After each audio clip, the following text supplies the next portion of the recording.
Jim Chalmers to yesterday's increase in the inflation rate was, "There's more work to be done." Oh, really? I would think the Treasurer has done quite enough already, thank you very much. Inflation is increasing, unemployment is increasing, mortgages and rents increasing, energy prices rising, cost of living rising, groceries rising, building costs increasing. Bankruptcies are at a record high, with construction companies heavily featured.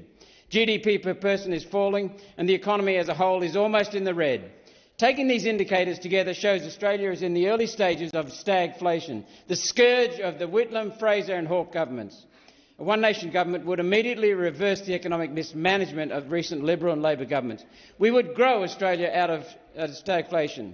We would shut down the Department of Climate Change, shut it down, withdraw from the UN Paris Agreement and rebuild our energy infrastructure with the lowest cost power generation, hydro, coal and nuclear. We would terminate environmental and economic vandalism coming from pumped hydro and offshore wind, while refusing industrial wind and solar on productive farmland and native forests. We would take the government's jackboot off our farmers' throats and support our agricultural sector to once again feed and clothe the world. We would immediately freeze the issue of new permanent visas and review the skills list to ensure those who arrive have the skills we need to support economic growth. We would send some people home who are currently on resident visas, and we would build inland rail to the Port of Gladstone, a national rail circuit and a national shipping fleet, and push steel parks at Abbott Point and Port Hedland. We would close down insane pumped hydro projects and green energy subsidies. We would use the East-West rail line to support Aboriginal communities, mining and agriculture across the top end and Central Australia.